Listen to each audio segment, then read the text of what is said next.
सो hey guys, आज हम देखने वाले हैं क्लास 9 के ज्योग्राफी के चैप्टर 1 जो कि है इंडिया साइज एंड लोकेशन। तो यहाँ पर इस पूरे चैप्टर को अच्छे से समझाने के लिए कुछ बेसिक सी बातें जो कि वर्ल्ड मैप से रिलेटेड है उसको मैं आपको बताने वाला हूँ। ठीक है, उसको देखने के बाद, उसको समझने के बाद आप इस चैप्टर को बहुत आसानी से समझ जाओगे। तो सबसे पहले हम लोग समझते हैं हेमिस्फेयर को। देखिए, हेमिस्फेयर का मतलब होता है कि हाफ से बांटना। लाइक कोई चीज़ है ना, उसको आधे से बांटना। तो इस तरीके देखा जाए तो जो हमारा प्लेनेट अर्थ है, ठीक है, इसमें 4 हेमिस्फेयर हैं, मतलब 4 हिस्से आप बोल सकते हैं बांटे गए हैं। जिसमें पहले हम लोग 2 को समझते हैं यहाँ पर।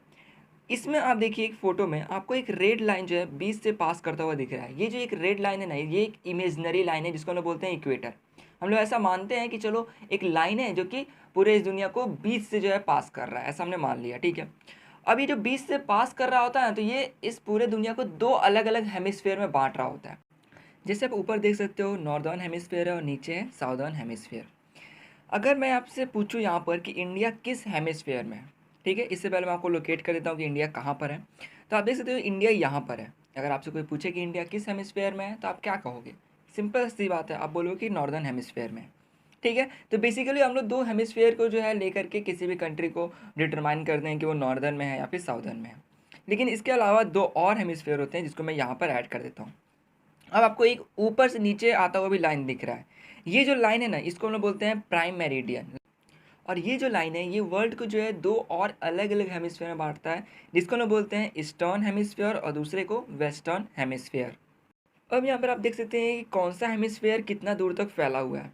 और एक चीज़ और आप देख सकते हैं कि जैसे मान लो एक नॉर्दर्न हेमिस्फेयर है, उसके कुछ पार्ट में ईस्टर्न हेमिस्फेयर का भी आ रहा है और कुछ पार्ट में उसका वेस्टर्न हेमिस्फेयर का भी आ रहा है। ठीक है, तो इस तरीके से आप समझ सकते हैं कौन कैसे फैला हुआ है। मैंने जो है उन्हीं के कलर से जो है आपको इस तरीके से लाइन मार करके बता दिया है ना। समझते हैं कि अब जो है इंडिया को देखा जाएगा तो किस हेमिस्फेयर में आएगा। तो यहाँ पर आप देख सकते हैं कि जो इंडिया है ये नॉर्दर्न हेमिस्फेयर में भी है और ईस्टर्न हेमिस्फेयर में भी है।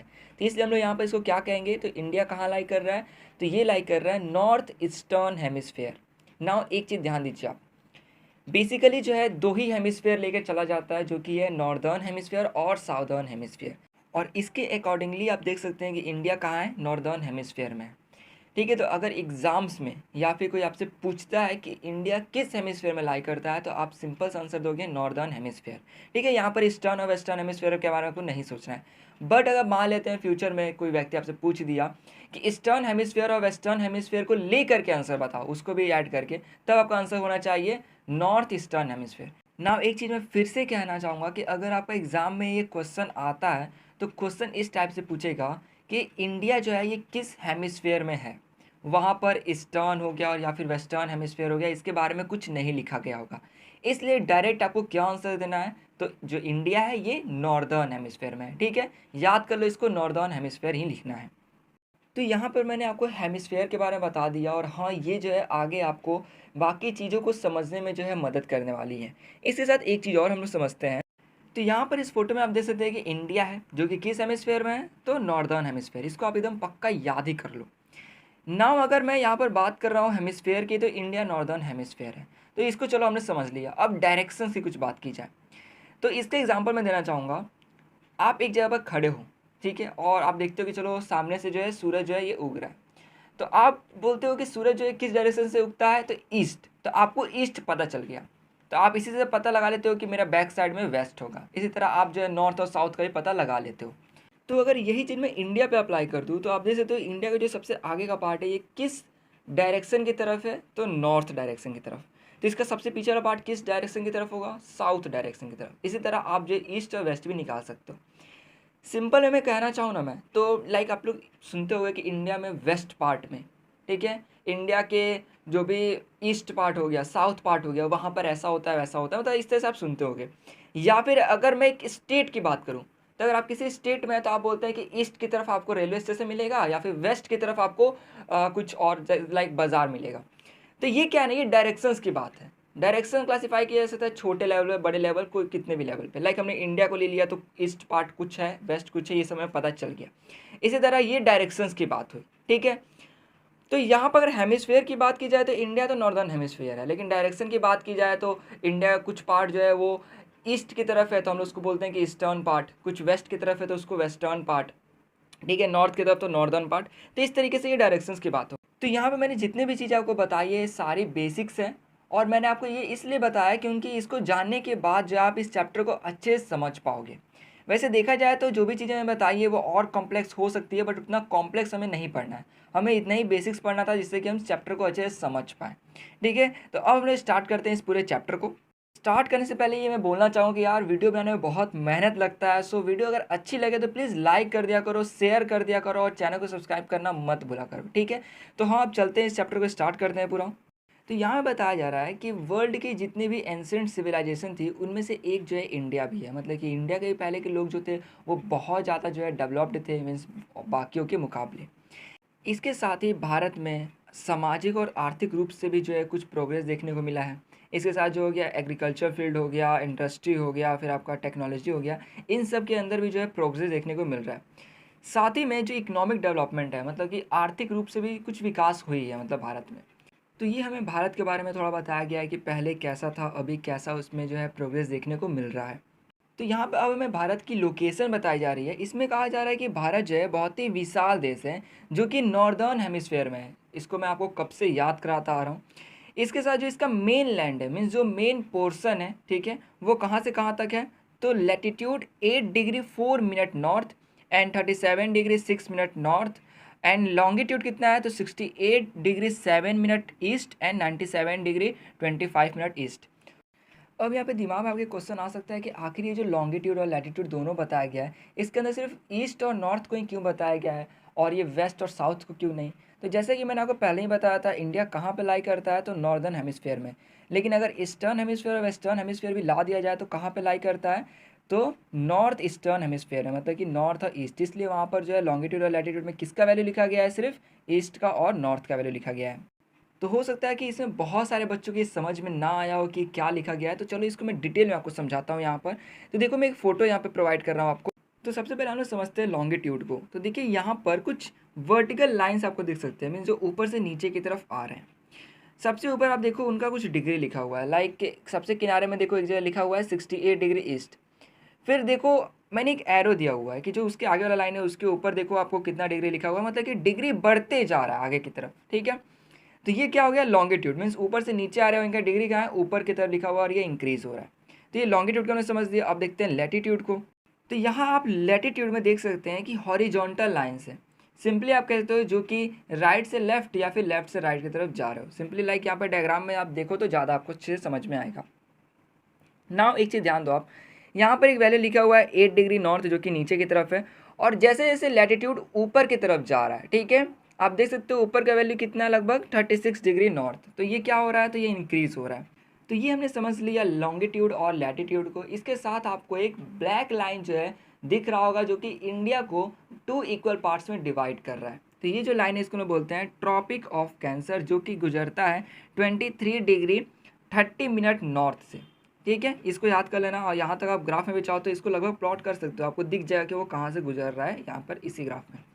अब यहाँ पे क्वेश्चन आता है कि आखिर ये मिनट्स क्या है, लाइक लिखा हुआ है 30 मिनट्स, 7 मिनट्स, 5 मिनट्स, ये क्या है।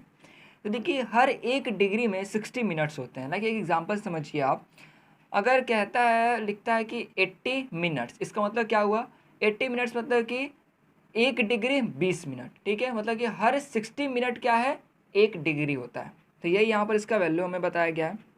तो यहाँ तक तो हमने समझ लिया। अब यहाँ पे लिखा हुआ है कि जो अंडमान और निकोबार आइलैंड है ये साउथ ईस्ट की तरफ है, कहाँ पर, बे ऑफ बंगाल में। मैंने यहाँ पे पॉइंट आउट भी किया हुआ है।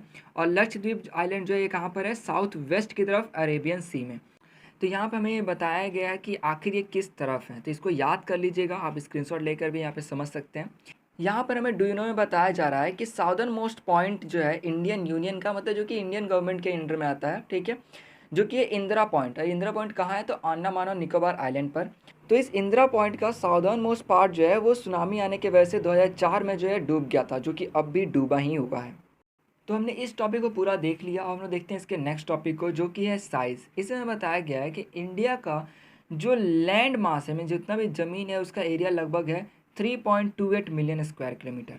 अगर मैं टोटल जोग्राफिकल एरिया इस पूरे वर्ल्ड का अगर देखूं उसके हिसाब से, तो इंडिया का जो टोटल एरिया जो है वो कितना है, उसका टोटल का 2.4% है, मीन जितना भी लैंड है उसका 2.4%। इसके साथ ही इंडिया जो है ये 7th लार्जेस्ट कंट्री है पूरी दुनिया का, जिसका जो लैंड बाउंड्री है वो है 15,200 किलोमीटर। अगर बात की जाए कोस्ट लाइन की, मतलब समुद्र के किनारे की लेंथ की बात की जाए, तो जिसके अंदर जो है अंडमान निकोबार आइलैंड और लक्षद्वीप का भी लेंथ जोड़ा गया है, ठीक है, तो आता है 7,516.6 किलोमीटर। यहाँ पर जो समुद्र किनारा है ना उसको मैंने रेड से मैंने मार्क कर दिया इंडिया का, बट लक्षद्वीप और अंडमान निकोबार आइलैंड बहुत छोटे थे तो उनका मैंने सिर्फ गोला कर दिया, ठीक है। अब यहाँ बताया गया है कि इंडिया जो है ये यंग फोल्ड माउंटेन से घिरा हुआ है, नॉर्थ वेस्ट में, नॉर्थ और नॉर्थ ईस्ट में। तो जैसा कि मैंने आपको पहले ही बता दिया है डायरेक्शंस के बारे में, और इसीलिए मैंने आपको बताया था ताकि आप इस चीज़ को समझ पाओ, ठीक है। मतलब नॉर्थ वेस्ट, नॉर्थ और नॉर्थ ईस्ट की तरफ जो है यंग फोल्ड माउंटेन्स मिलते हैं। ये जो यंग फोल्ड माउंटेन्स है ना, ये ऐसे माउंटेन्स होते हैं जो कि ज़्यादा पुराने नहीं होते हैं, मतलब लगभग कुछ मिलियन ईयर्स ओल्ड होते हैं। वैसे देखा जाए तो बहुत सारे माउंटेन्स बहुत ही पुराने होते हैं, लेकिन ये जो है कुछ मिलियंस ईयर्स ओल्ड होते हैं। अब यहाँ पे कहा गया है कि अगर आप साउथ डायरेक्शन की तरफ बढ़ते हो और आप पहुँचते हो 22 डिग्री नॉर्थ लैटिट्यूड पर, ठीक है, मैंने आपको डायरेक्शन के बारे में इन सब के बारे में पहले ही बता दिया है। तो जब पहुँचते हो ना तब जो है आप देख सकते हो इंडिया टेपर होना शुरू हो गया। टेपर मतलब होता है कि पतला, लाइक देख सकते हो मैंने जहाँ पे पॉइंट किया है वहाँ से देखो इंडिया का जो दोनों साइड देखो आप पतला होना शुरू कर गया। इससे होता ये है ना कि जो पूरा इंडियन ओशन है ना उसको ये दो भाग में बांट देता है। इससे एक भाग का क्या नाम पड़ गया है अरेबियन सी, और दूसरे का क्या नाम पड़ गया बे ऑफ बंगाल। मतलब कि इंडियन ओशन जो है उसी का पार्ट है अरेबियन सी और बे ऑफ बंगाल, ठीक है भाई, इसको भी हमने समझ लिया। तो जैसा कि अभी हमने पढ़ा था कि इंडिया जो है वो 7th लार्जेस्ट कंट्री है वर्ल्ड का, उसी का एक फिगर देकर के यहाँ पे बताया गया है। इसके साथ बोला गया है कि जो लैटिट्यूडनल एंड लॉन्गिट्यूडनल एक्सटेंट है, मीन्स फैलाव है इंडिया का, उसका कितना है 30 डिग्री पर। लाइक हमें यहाँ पर दिया गया था लैटिट्यूड्स 2 दिए गए थे और लॉन्गिट्यूड्स 2 दिए गए थे। तो चलो जैसे मैं मान लेता हूँ कि किसी जगह का मुझे लैटिट्यूड्स दिया गया है 6 डिग्री और 11 डिग्री, तो यहाँ पे अगर मैं 11 डिग्री में से 6 डिग्री माइनस कर दूँ तो मेरा आ जाएगा 5 डिग्री। तो ये जो 5 डिग्री है मेरा, ये है मेरा उस जगह का लैटिट्यूडनल एक्सटेंट। और इसी के साथ मान लेते हैं लॉन्गिट्यूड दिया आपका 6 degree 5 minutes and 3 degree 2 minutes. तो यहाँ पर आप 6 डिग्री 5 मिनट से 3 डिग्री 2 मिनट्स जो है घटा दोगे तो आ जाएगा आपका 3 डिग्री 3 मिनट्स, मतलब कि इतना उसका एक्सटेंट है, ठीक है। तो सिंपली यही चीज़ आपको इंडिया के साथ भी जो है आपको लगा देना, आपको निकल जाएगा।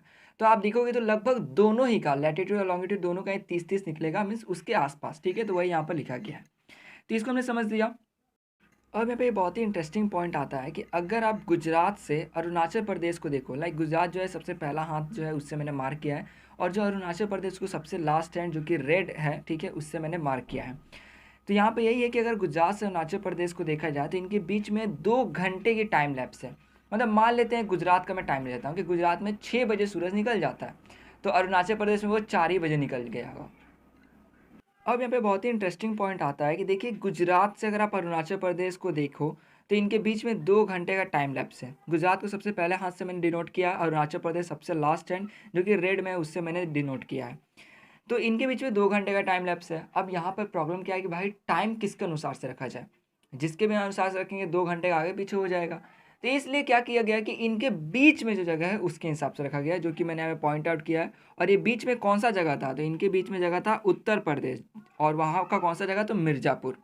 तो यहाँ पर जो standard meridian of India, standard meridian का मतलब होता है कि जिससे किसी कंट्री के टाइम को डिनोट किया जाता है। तो इंडिया का जो स्टैंडर्ड मेरिडियन है ये कहाँ का लिया गया है, तो उत्तर प्रदेश का एक जगह मिर्ज़ापुर से, ठीक है। नाउ एक चीज़ ध्यान दीजिए, जरूरी नहीं है कि हर जगह इंडिया से ही लिया गया है। अब जो अलग अलग देश होते हैं वो अपने हिसाब से जो है टाइम को डिनोट करते हैं। लाइक यहाँ पर अगर बज रहा है 5 या 6 बज रहे हैं तो जरूरी नहीं है कि रसिया में भी 5 ही 6 बज रहे होंगे, ठीक है। तो ये अपने कंट्री जो है अपने हिसाब से जो है वो रखते हैं टाइम। इसके साथ ये याद रखिएगा कि इसका जो डिग्री है वो कितना है 82 डिग्री 30 मिनट ईस्ट, ठीक है। यहाँ पर बेसिक से मैं बता दूँ आखिर टाइम लैग होने का वजह। देखिए टाइम लैग होता है लॉन्गिट्यूड के वजह से। तो ऐसा क्या होता है कि टाइम लैग होने लग जाता है, तो देखिए अर्थ के रोटेशन के वजह से जो है कुछ इफेक्ट पड़ता है। तो यहाँ पर बेसिकली कहा जाए तो लॉन्गिट्यूड की वजह से हो रहा है, और ये भी किससे रिलेटेड है, तो अर्थ के रोटेशन से। तो इतना ही आप अभी समझो, ठीक है, ज़्यादा डीप में आपको नहीं जाना है, मैंने बस क्लियर करने के लिए थोड़ा आपको बता दिया। अब हमें बताया गया है कि जो लैटिट्यूडनल एक्सटेंट है, जिसको आप लैटिट्यूड भी कह सकते हो, ठीक है, उससे जो है ना इन्फ्लुएंस होता है दिन और रात। जैसे कि कहीं पर बहुत लेट से शाम होता है, कहीं पर बहुत जल्दी हो जाता है। तो ये सब क्यों होता है, देखो इसका रीज़न क्या है ना, जो इक्वेटर है, जो जीरो लैटिट्यूड बोलते हैं ना हम लोग, उसको इक्वेटर माना गया, जीरो लैटिट्यूड को इक्वेटर, ठीक है। तो ये जो है ना वहाँ पर एकदम डायरेक्ट सनलाइट आती है, तो वहाँ पर दिन थोड़ा बड़ा होता है। लेकिन जैसे ही आप ऊपर की तरफ जाते हो, जैसे कि यहाँ पर आप मैप देखो, तो यहाँ पर देखिए कि मान लेते हैं मैं सबसे नीचे हूँ और मैं ऊपर नॉर्थ की तरफ जा रहा हूँ, मतलब कि साउथ से कहाँ जा रहा हूँ, नॉर्थ की तरफ मैं ऊपर जा रहा हूँ। तो इससे होगा क्या, दिन छोटा होते जाएगा। ठीक है, और ऐसा होने का रीज़न होता है कि देखिए सनलाइट वहाँ पे जल्दी नहीं पहुँच पाता है। ठीक है, कुछ और भी रीज़न्स होते हैं। साथ में अर्थ का जो एक्सिस है उस पे थोड़ा टिल्ट है, इस वजह से भी। तो यहाँ पर सिंपली आपको क्या समझना है कि लैटिट्यूड जो है ये दिन और रात को प्रभावित करता है, वही लॉन्गिट्यूड किसको करता है, तो टाइम को करता है। ज़्यादा नहीं पूछेगा कि क्यों करता है, ये नहीं पूछेगा, बट मैंने आपको फिर भी थोड़ा बता दिया। अब यहाँ पे टॉपिक आता है इंडिया एंड द कंट्री। इसमें बताया गया है कि जो इंडिया है ये ईस्ट एंड वेस्ट एशिया के बीच में है। लाइक आप फोटो में देख सकते हो, मैंने घेरा किया हुआ है। इसी के साथ ये जो है, जो एशियन कॉन्टिनेंट है ना, इसका साउथवर्ड एक्सटेंशन है। लाइक देखो बीच में तो है, लेकिन देखो साउथवर्ड नीचे की तरफ देखो। ठीक है, अगर मैं ईस्ट वेस्ट नॉर्थ साउथ लगा दूँ कंपास, आप देख सकते हैं, तो ये साउथ की तरफ है। इसके बाद यहाँ बताया गया है कि जो ट्रांस इंडियन ओशन रूट है ना, एक ऐसा रूट है जो कि यूरोप के जो वेस्ट कंट्रीज़ है उनको और जो एशिया की ईस्ट कंट्री है उनको जो है कनेक्ट करता है। मीन सिंपल सा बात है, यहाँ से वहाँ सामान लेकर जाने का ना। इसके बाद बोला गया कि जो डेक्कन पेनिनसुला है, जो देखो डेक्कन का मतलब होता है आपका साउदर्न पार्ट। ठीक है, जो कि साउथ में हो। जैसे इंडिया में साउदर्न पार्ट क्या हो गया, तो निचला उसका हिस्सा। और पेनिनसुला मतलब होता है एक ऐसा प्लेस जो कि पानी से घिरा हो, या फिर कहो कि 3 साइड से घिरा हो। जैसे कि यहाँ पे मैप में आप देखो, इसका हिस्सा राइट साइड लेफ्ट साइड से घिरा हुआ है और नीचे के साइड से घिरा हुआ है।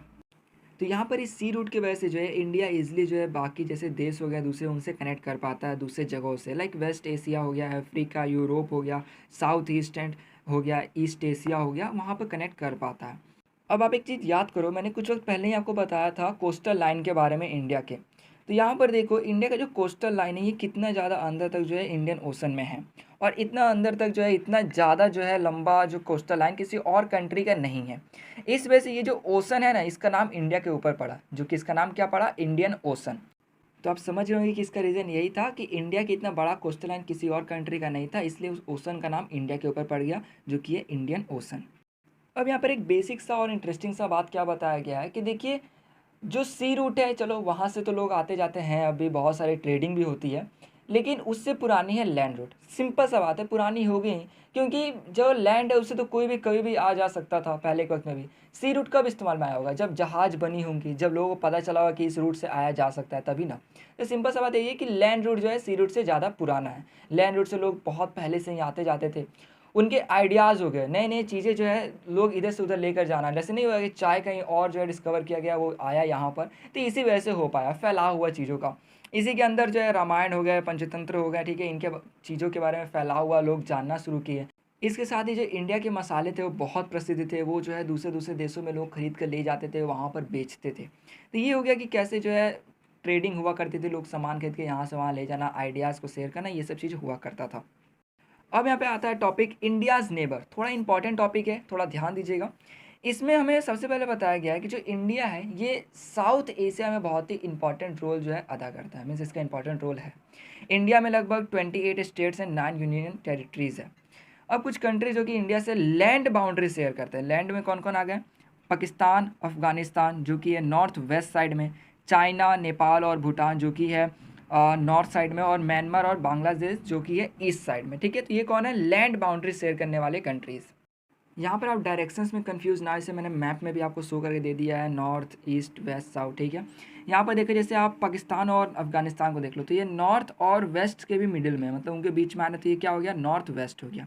इस तरह और भी आप कंट्रीज़ को देख सकते हो। ठीक है, ना देखते हैं हम लोग कुछ सी कंसिस्टिंग 2 आइलैंड कंट्रीज़, जो कि आपका श्रीलंका, मालदीव, जो कि कहाँ पर है, साउदर्न पार्ट में। इस मैप में मालदीव को कंटेन नहीं किया गया क्योंकि वो थोड़ा सा और नीचे साइड में, मीन श्रीलंका के साइड में है, लेकिन थोड़ा और नीचे। अब यहाँ पे मैंने फ़ोटो जूम करके जो है क्रॉप करके बड़ा कर दिया है। तो यहाँ पे आप देख सकते हैं कि इंडिया और श्रीलंका के बीच में जो है पतला सा रास्ता टाइप में है, जो कि बना है आपका पाक स्ट्रेट और गल्फ ऑफ मन्नार के द्वारा। ठीक है, तो अब यहाँ पे आपके दिमाग में हो सकता है कोई क्वेश्चन आ रहा हो। ठीक है, जैसे कि आखिर ये पाक स्ट्रेट और गल्फ ऑफ मन्नार क्या होता है। तो पहले स्ट्रेट का मीनिंग आप समझो। स्ट्रेट का मीनिंग होता है कि 2 लार्ज वाटर बॉडीज़ को कनेक्ट करना। जैसे कि यहाँ पे पाक स्टेट किसको किसको कनेक्ट करता है, तो बे ऑफ बंगाल और पाक बे को करता है कनेक्ट। ठीक है, 2 लार्ज वाटर बॉडीज़ है वो, जैसे समुद्र आप कह सकते हो। दूसरा क्या आपका गल्फ ऑफ मन्नार। तो यहाँ पे गल्फ का मतलब होता है आपका कि जो लैंड और सी मीन समुद्र को कनेक्ट कर रहा हो। तो जो गल्फ ऑफ मन्नार है ये भी आपका इंडिया हो गया, और श्रीलंका का जो वेस्ट कोस्ट है ना, उसको कनेक्ट करता है। मतलब कि एक तरफ से लैंड को कनेक्ट कर रहा है और दूसरी तरफ से सी को। तो हमने इसको समझ लिया। ना यहाँ पर आता है मालदीव आइलैंड जो है ये सिचुएटेड है लक्षद्वीप आइलैंड के साउथ में। जैसे कि हमने जस्ट हुए पढ़ा था कि इंडिया के भी साउथ में सिचुएटेड है ये। तो इसको हमने देख लिया। अब हम लोग देखते हैं नेक्स्ट पॉइंट को। अब यहाँ पे कहा जा रहा है कि जो इंडिया है इसका अपने पड़ोसी देश से बहुत अच्छा ज्योग्राफिकल लिंक है। मीन्स जैसे आने जाने की सुविधा आप कह सकते हो। दूसरा ये कि हिस्टोरिकल लिंक्स भी बहुत अच्छे हैं। जैसे कि पहले जो है पुराने के वक्त में जो है दूसरे देश से यहाँ पर लोग आया करते थे। इस तरीके से पहले से भी हिस्टोरिकल लिंक भी बहुत अच्छा खासा है यहाँ पर। जैसा कि मैंने आपको पहले ही बताया था कि पुराने वक्त से भी जो लोग हैं लैंड रूट हो गया इन सब के थ्रू जो है यहाँ पर आया करते थे। अब यहाँ पर आता है एक डू यू नो जिसमें बताया गया है कि 1947 से पहले यहाँ पर दो तरीके के स्टेट्स हुआ करते थे इंडिया में। पहला क्या था प्रोविंसेस और दूसरा क्या था प्रिंसली स्टेट्स। प्रोविंसेस मतलब हो गया जो कि ब्रिटिश के द्वारा ब्रिटिश ऑफिसर्स के द्वारा रूल किए जाते हो। जैसे कि इसमें क्या था वाइसरॉय रहते थे जो कि बहुत बड़े एक हेड कह सकते हो जो कि अपने से नीचे दूसरे ब्रिटिश को जो है काम दिया करते लाइक तुम ये काम करो तुम उसका काम करो ठीक है। दूसरा यहाँ पे आता है प्रिंसली स्टेट जो कि वहाँ के रूलर्स जो हो गए ठीक है राजा महाराजा जो भी हो गए उनके द्वारा जो है रूल किया जाता था। लेकिन उनके पास ये पूरा पावर नहीं था रूल करने का। मतलब कि वो जो है ब्रिटिश के अंडर मतलब ब्रिटिश सुपरविजन में जो वो काम किया करते थे। जैसे कि यहाँ पे लिखा हुआ है हु एक्नॉलेज सर्वजनिटी मतलब कि full power in return for local autonomy. मतलब कि यहाँ पर जो है उनसे मिलकर काम किया करते थे और उनको ब्रिटिश को अपना फुल पावर जो है वो मानते थे। मतलब नहीं होता है कि एक सुरक्षा की तरफ बना देना। तो इस तरीके से वो लोग जो है खुद पूरा डिसीजन ले लेते। यहाँ पर जो है वो ब्रिटिश के द्वारा जो है सुपरवाइज किए जाते थे। तो ये हमने इसके बारे में देख लिया। तो आशा करूँ आपको वीडियो अच्छी लगी हो। वीडियो में हमने पूरा जो है इंडिया के बारे में देखा, लॉन्गिट्यूड लैटिट्यूड के बारे में देखा, इवन जो है मैंने मैप पर भी बहुत सारे वर्क्स आपको दिखाए। इसी साथ इंडिया के जो पड़ोसी देश है उनके बारे में देखा, कैसे देखा कि जो ट्रेड हो सकता है इन सब चीज़ों के बारे में पूरा देखा है, वो भी डीपली देखा है। आशा करूँ आपको वीडियो अच्छी लगी हो। यहाँ पर अगर वीडियो अच्छी लगी तो प्लीज़ लाइक कर दो, दोस्तों शेयर कर दो और चैनल को सब्सक्राइब करना बिल्कुल भी मत भूलना। इस पूरा चीज़ को एक्सप्लेन करते करते मैं तो पूरा थक गया हूँ। आप लोग भी थक गए होगे तो जाके चाय पीजिए, कॉफ़ी पीजिए, कुछ भी करिए बट हाँ चैनल को सब्सक्राइब करके जाइएगा। तो इस वीडियो में सिर्फ इतना ही। पूरा चैप्टर होता है इसमें फिनिश। वीडियो अच्छी लगी तो प्लीज़ लाइक कर ही देना। मिलते हैं आप लोग नेक्स्ट चैप्टर में।